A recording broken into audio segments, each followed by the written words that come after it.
Hi, Jess. How's it going? How are you? I'm really good. How are you today? Good, thank you. Sorry I'm a bit late. All good, no worries. So, if you're joining us today, welcome to the Expert Classroom live stream with our wonderful Deputy Lord Mayor of Sydney, Jess Scully. Jess, do you want to introduce yourself and just give us a bit of a rundown of who you are and what you do? Hi, Miss Katie, thank you. My name is Jess. I am the Deputy Lord Mayor of Sydney. So I am one of 10 people who are elected by the people and also the businesses of the City of Sydney to represent them and to make decisions on their behalf at a local government level. And so there are 10 of us, as I said, who are elected. We're called councillors. And one of the councillors is the Lord Mayor, Clover Moore, and I am another councillor. I am the Deputy Lord Mayor, and then we have another 8 councillors as well. So what I do is I listen to people when they are having problems or challenges, or when they think that there are things that can be done better in the city, and I try and support them and advocate on their behalf. I come up with ideas myself, or I bring forward ideas from other people about ways that we can make the city more sustainable, more inclusive, more fair for more people, and something that's really a big passion for me, a place that's more creative as well. And we also approve things like the budget, so that the money that the city spends on behalf of the people who live and work here, we sign off on that budget. We approve or make changes to policies, which are ways that we proceed, or ways that we make decisions, or we engage with people or take action.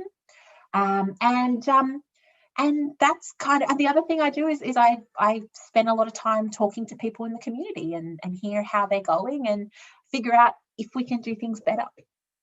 Now, that's a wonderful segue to what we've got on the screen now about community being a place for everyone. Now, you said a little while ago, you said you listen to people and you talk to people. Do you think that's important to make sure the community that you're in has somebody to talk to? Yes, I think so. Sometimes people get confused with our title, because our title is councillor, so COUNCILLOR. And sometimes they think I'm a counsellor, someone who provides, mental health support and kind of personal development feedback. That's spelled COUNSELLOR or ER, depending on where you are. And they're different kinds of professions, they're different kinds of roles. But in a sense, what I do is also provide people a sounding board, a place to come and have conversations when they need to. And yeah, just to know that someone's listening, because the City of Sydney, and like all local governments, we have expert staff. We have people who do that job, whether it's taking care of the park or designing a playground, or figuring out which buildings should go where and what they should look like. We have expert staff that do that work. And we are sort of an interface or a connection into those people, but we also make sure that the rules that those people follow are fair and that they're well suited to the times and the place that we're living in. So we're kind of a point of contact for people as well. Sure. Okay. So within your community, would you count your community as the City of Sydney as a whole? Yes, I think, it's a big community, but it's also made up of lots of different communities. My communities that I'm part of are like the suburb that I live in, but also maybe the community of people who, are part of young families, or the community of people who use playgrounds. I'm part of the community of people who, shop at my local high street, or the community of people who use the library. So I think we're all members of multiple communities. And we're also part of this broader overarching community, which is people who live and work here. Absolutely. So what does the word community mean to you? I think a community is a place where you feel like you belong, a place where you kind of feel seen or supported and connected, I think is the best thing that a community can be. And sometimes people do feel left out of the community. and they feel like maybe the communities they belong to might not match up. And I think it's important, you know, for my job, but also for all of us, to try and make sure people feel seen and included, and that they have a say in the communities that they're part of. Absolutely. And we'll come on to that a little bit later. We'll dive into a bit more detail on that. But what I wanted to ask you before we do dive into a bit more detail is, why did you choose this job? What about being Deputy Lord Mayor appeals to you? I ask myself that question all the time, Miss Katie. Look, it's an interesting job because it's actually a part-time job. It's the kind of job that I do on the side and on top of the other work that I do. And I sort of chose to do this job because I really love Sydney. Like, I think Sydney is a really interesting place, and it's a place that has a lot of potential. I think we're really lucky to live in a place that's so beautiful and has a lot of advantages and privileges. And, you know, we, I think, have the potential to be a place that is one of the most environmentally sustainable and creative and ethical and inclusive and fair places in the world, because we have a lot of things going for us. And I want everyone to feel included and to feel like this is a city that is concerned about the future. You know, we're worried about climate change, and we're taking action on it. We're worried about people feeling left out, or that they can't afford to participate, you know. So I wanted to be a part of a solution. I didn't want to just complain about things that were broken, but to play a part in suggesting solutions. So that's what really pushed me to be a part of it. And the other thing that pushed me to be a part of it is, usually people who do the job that I do, and they tend to be much older people, and that's fine, that's great, but it's generally older people who have more time to commit to this sort of role. And I think it's really important that we have more people who are more representative of the diversity of the community who are in this role, because we might have different ideas to bring to the conversation. You know, I've grown up with climate change, I've grown up with the internet, you know, I'm someone who has a young child who you probably will hear at some point in this call. And I think it's really important that those perspectives are also heard. Absolutely, I couldn't agree more. And of course, this is a very topical conversation, or piece of conversation at the moment, considering what is happening in other parts of the world right now about communities being represented. Have you got a bit of a take on that, on what's happening in the US right now? Yeah, I mean, so much of a take, but I think there's a real risk and a danger that comes about when people feel divided, and when they don't feel like society is working to their benefit. You know, when they don't feel like democracy is working, sometimes they go towards an option that is less democratic, less about people voting for, you know, people to represent them, and more autocratic, which is where you have one kind of strong figure who like makes decisions on their behalf. And that's a dangerous thing that happens in history when people sort of lose faith in the democratic system. It happens kind of cyclically, it happens over time. So I think it's really important that we have a community where people do feel heard, and they do feel like their important priorities are listened to. And that we do have leadership and representatives who are representative of all of us, so that people do feel like they're heard, and that they're not kind of divided, that they're excluded or left out. Because when people are left out, they quite often move away from those democratic ways of solving problems. Yes, I understand. It's a difficult one to give a soundbite answer to, but I appreciate what you said there. That's a very, very good take on that. Thank you for that. I know that's a tricky question. So on the screen, I've got a couple of words that I thought were quite topical, that you might understand in a way that you use in your job every day. We've got represent, empathize, and speak up.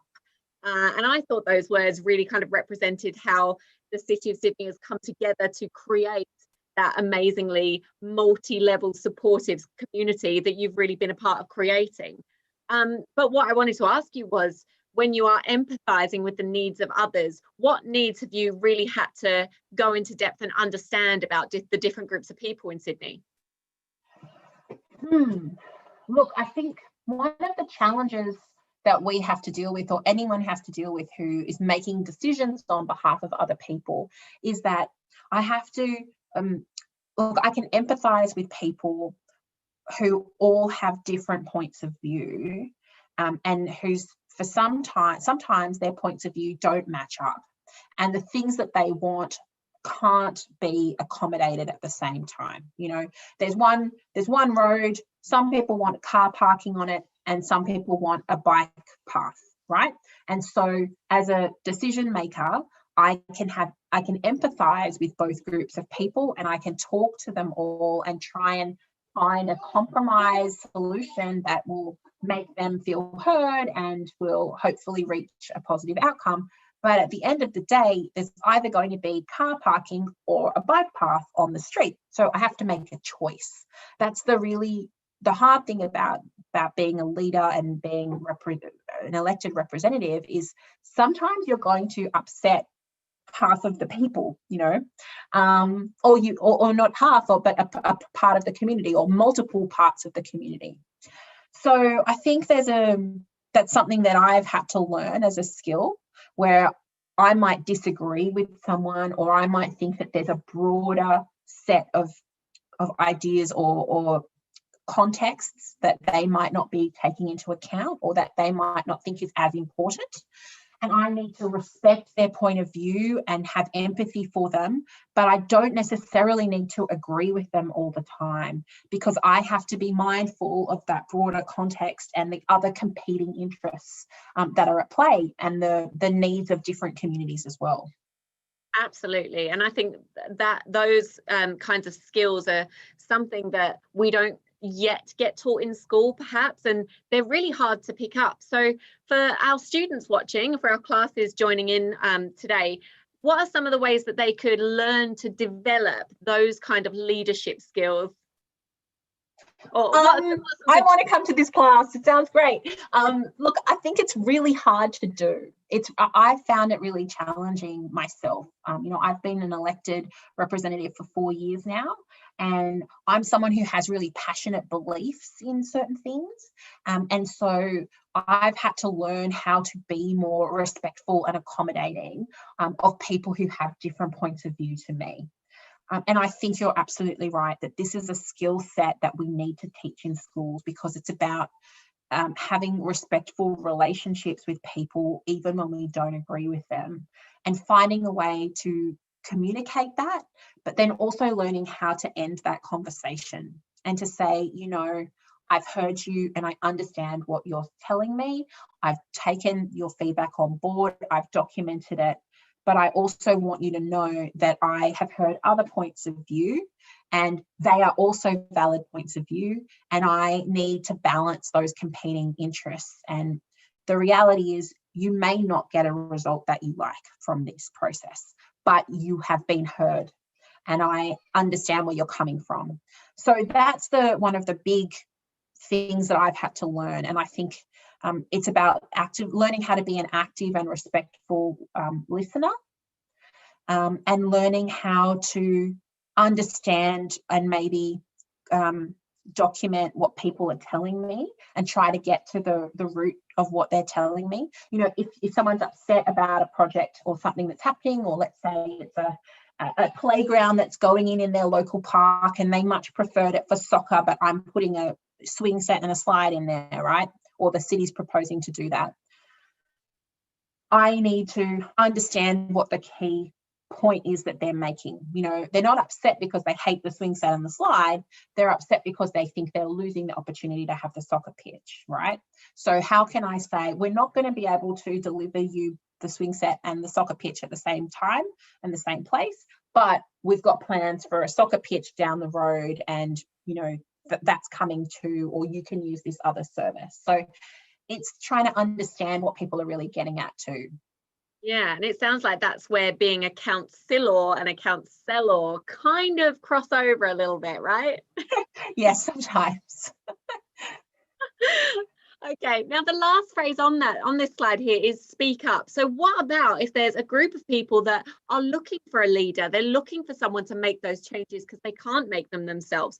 Who should we be speaking up to? I think this is really important. And I think this is something that I'm really passionate about because for the most part, the people that we hear from at all levels of government tend to be a very limited group of people. They tend to be older people, and they tend to be people who've lived in a place for a very long time. They tend to be people for whom English is a first language. They're much more comfortable in English. And they're also people who might have more time on their hands to, stay on top of the decisions that a government is making, to understand the processes that you can use to have your voice heard. And not everyone is sort of empowered or enabled to have their voice heard. So for the most part, when we put forward a proposal, we often only hear from people who might be opposed to that project, right? Because they might be people who are happy with the way things are and they want everything to stay the same.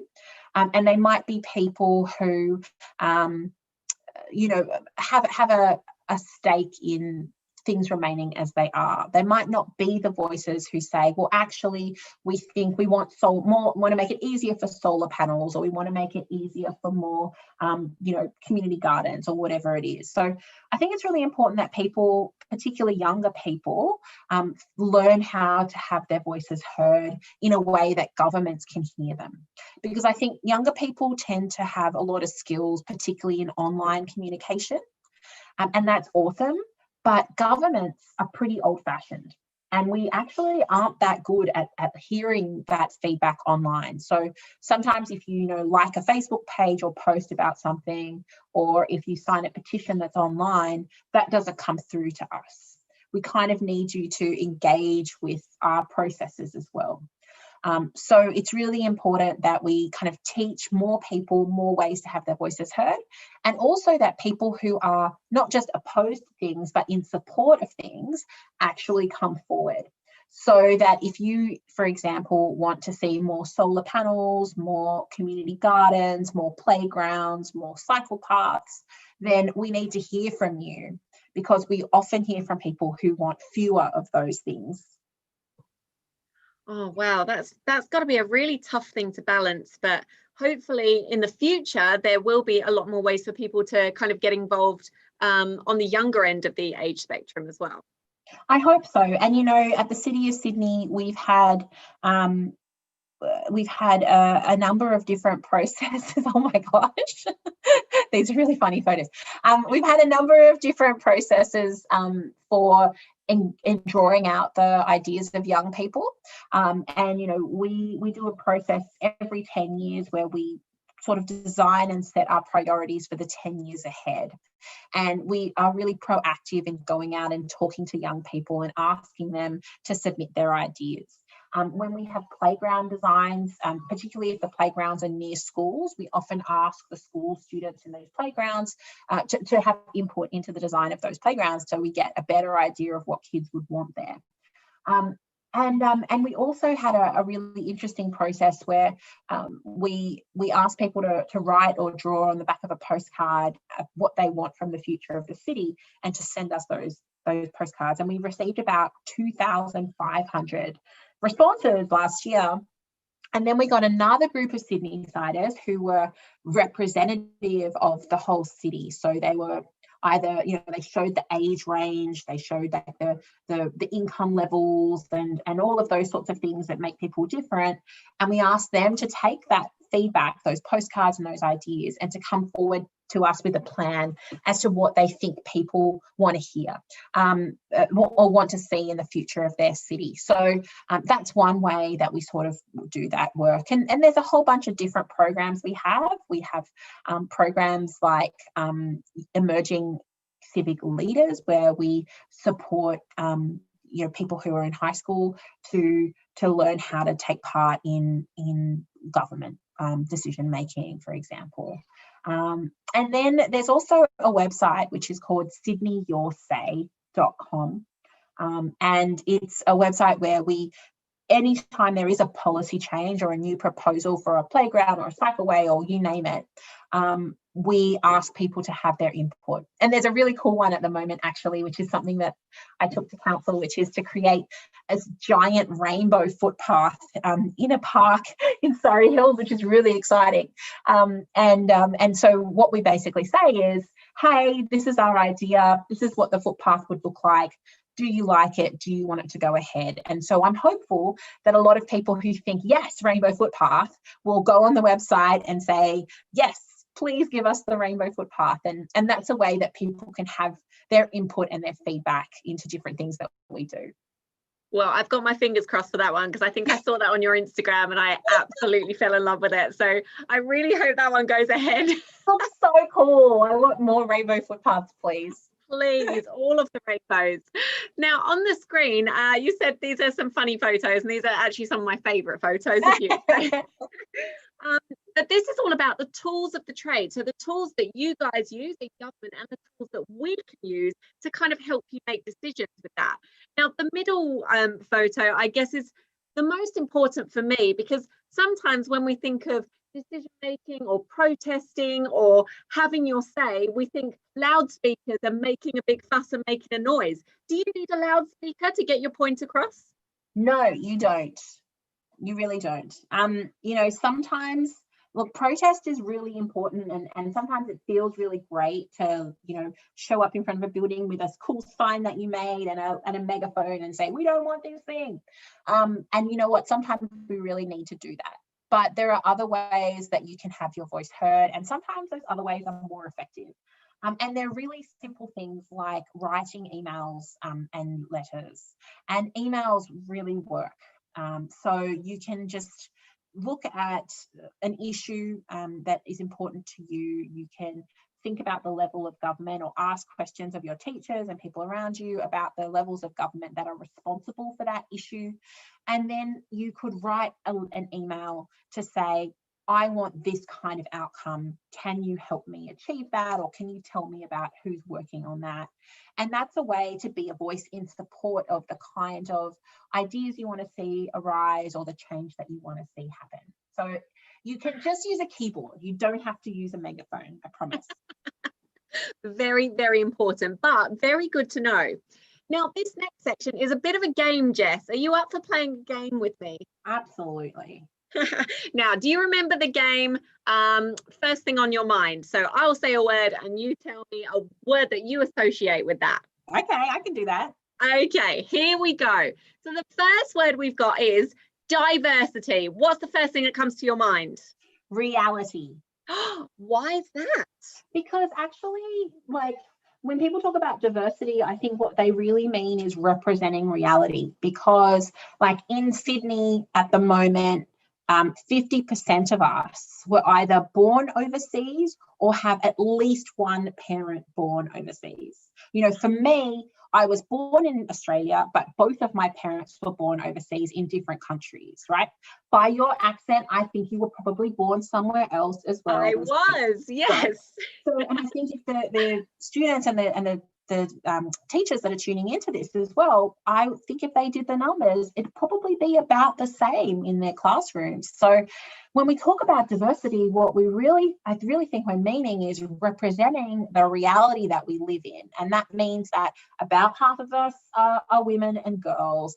About half of us were either born here or have a parent at least who was born overseas, or at least one parent who was born overseas. I think diversity means and reality means that 1 in 5 of us has a mental health a challenge, and or 1 in 5 of us has a disability. So diversity is reality, and we are all different, and we're all part of lots of different communities, and we should represent that. Oh, beautiful. What a lovely explanation. Now, the next one comes, is kind of similar to that. You'll see. So the next word is inclusion. What do you think of? I think for me, inclusion is belonging. So it's about making sure that everybody feels heard and like their voices are important. That's what inclusion is for me. And I think it's also got an element of fairness to it as well. Definitely. I think that's a very big topic, and I think we've touched on a few of those kind of things around inclusion as well, and obviously not just in Australia but in the wider world as well. It's definitely something that all of us can keep at the forefront of our minds. All right, the next word is culture. Ooh, culture is such a great word. So interestingly, like the first word that comes to mind for me when I think about culture is nature, because people often talk about how culture and nature are the opposite, right? So nature is everything that's created in the natural world that is made by nature, whereas culture is everything that's made by humans. And that's actually huge. Everything that humans make is culture. So whether that's the buildings we create, the languages that we speak, the creativity and the expressions of creativity that we generate, whether it's artworks or movies or games or books, whether it's performances or even the way that we work together to solve problems, all of that stuff is created by humans, and so it's culture. Beautiful. Now, I know that you're a big advocate for creative culture, especially in Sydney, and you've been part of the Vivid Festival, is that right? Yeah, so I was one of the people who helped create Vivid back in 2009, so very, very early on from the beginning of Vivid, and I worked on Vivid for 9 years. And the part of Vivid that I ran was called Vivid Ideas. It's still going. And the part, it's basically about encouraging and supporting people to be creative and to work in more creative ways, and to participate in something called the creative industries, which is a lot of that work around making culture. So, whether it's film or fashion or design, art or architecture, photography, filmmaking, you name it, anything that's to do with self-expression. Oh, what a beautiful opportunity. That sounds super exciting. All right, the last word is sustainability. What do you think? Gosh, this is a big one too. I think the word that comes to mind for me is planet. Like basically we want to keep living on the planet, please. Just a bit. So I'm a huge fan of it, and I think it's really important that if we live more sustainably and have ways of using resources that are more thoughtful, and rules that encourage people to be more thoughtful with resources, then we can live and work more sustainably, and we can have a better relationship with nature and with our planet. So it's about keeping us going on the planet, really, sustainability. Excellent. And of course, Sydney's going a long way to contributing to that, the future of our planet, and really preserving our place for the future. So well done on that. 10 points to Jess. Good job. Thank you. All right. So this next slide is about active citizenship, which is the kind of title of our expert classroom with you, Jess. Why is being active in our citizenship in Sydney so important?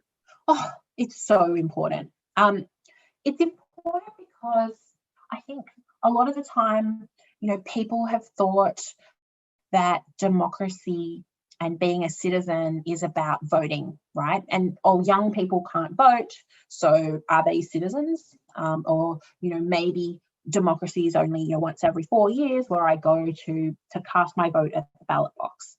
But I think if we want to have a city and a country and a planet that works well for all of us, that represents all of us, that's inclusive, but is also sustainable and is mindful of our need to have a healthy relationship with the planet and a fair relationship with each other, we have to be more proactive. We have to step forward and be active in our citizenship in the time between elections. And more of us who might not think of ourselves as citizens, like kids, have an important role to play to make sure that their voices are heard and their concerns are heard, but also that their ideas are heard, because I think young people have a lot of great ideas as well.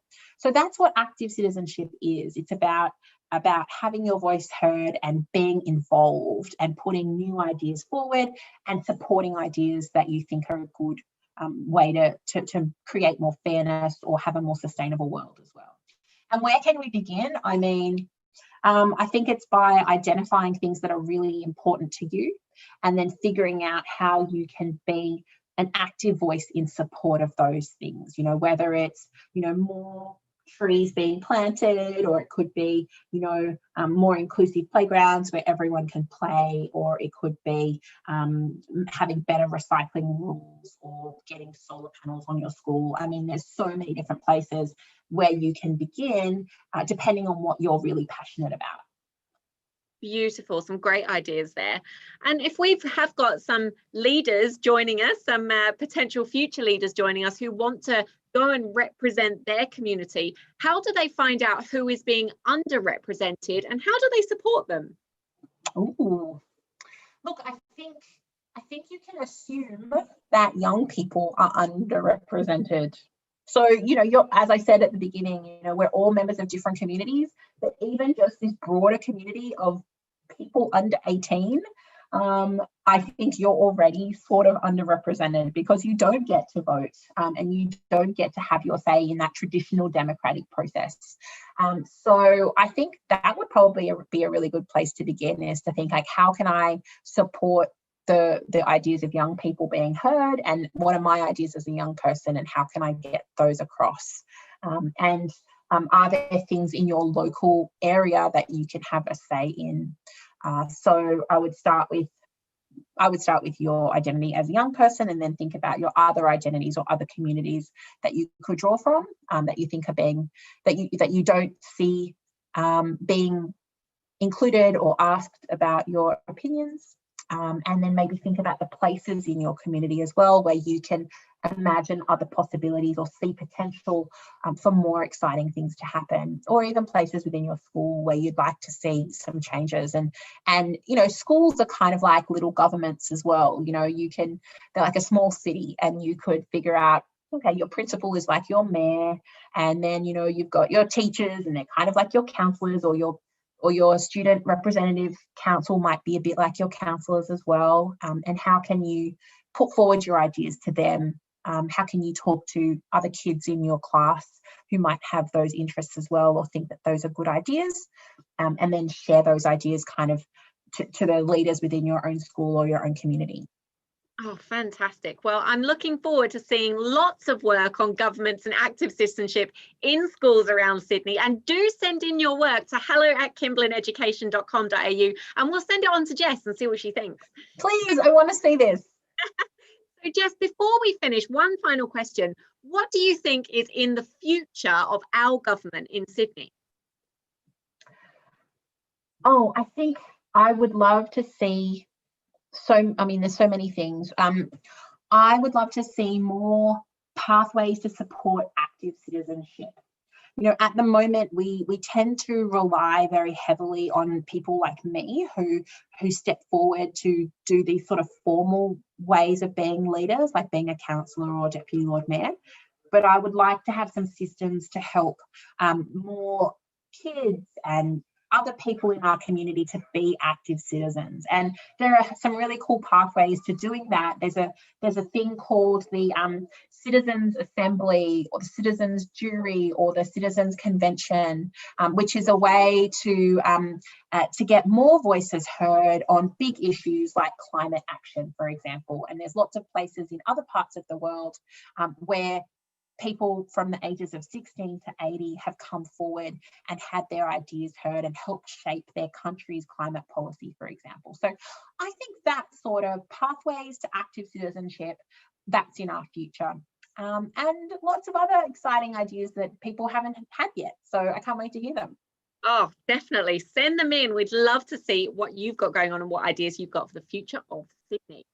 All right, our last little task is a bit of a quick fire question round. So we're looking for soundbite, super speedy answers. Are you ready, Jess? I will try. Okay. What are 3 things make up a typical day for you? Emails, Zoom calls, and reading. Beautiful. What's the toughest decision you've ever had to make? I think maybe the first decision that I had to make on council, I thought would be really easy. And it was, let's put more tables and chairs on the footpath. And then the first people who came to talk about that were people from the Vision Impaired Society. And they said, actually, that really gets in our way. And so that was a really hard decision. It was like, how do you balance those competing interests when everybody's right? You know, that's hard. Yes, very tough. Wow. What's been your favourite event held by City of Sydney? Oh my gosh. The citizens jury. We had this amazing process called the citizens jury, and I think that was my favourite. Beautiful. Which other change maker would you most like to have a cup of tea with? Jacinda Ardern, I think, the Prime Minister of New Zealand. She's pretty cool. I think I would like to talk to her. Oh, yeah, me too. So if you ever get in contact, if we hook that one up. Yes, Jacinda Ardern next on the Expert Classroom, fingers crossed. And the last one is, where can we go to find out more about being an active citizen? Oh gosh. Look, I think this is something that I'm working on at the moment. You can go to soon, I hope, citizensonclimate.com, where I'm going to be compiling some resources and ideas from other places in the world where they've had active citizenship processes to help people understand the opportunity. And there's also I just wrote a book, which is called Glimpses of Utopia, and my website, glimpsesofutopia.com, is a book. It's a book that's about positive visions of the future and exciting things that people are doing all over the world. So I'm very biased. I would say have a look at that. I mean, you can't go wrong. It's a pretty good book, and she's a pretty good author. So we recommend. Endorsed by the Expert Classroom, Jess. All right, we have come to the end of our live Q&A. This has run over by 20 minutes because there was just so many questions to get through. But thank you so much for joining us, Jess. And we wish you a wonderful rest of the day. Is there anything you want to say to our kids before you leave us? Just get out there and be active citizens. I can't wait to hear from you. Thank you so much, Jess. Have a wonderful day. And everybody joining us, thank you so much for coming to this Expert Classroom. Do tune in again to find more experts and more expert viewpoints. Remember, experts don't just happen, they learn, practice and share like Jess every single day. And we'll see you next time. Bye, guys.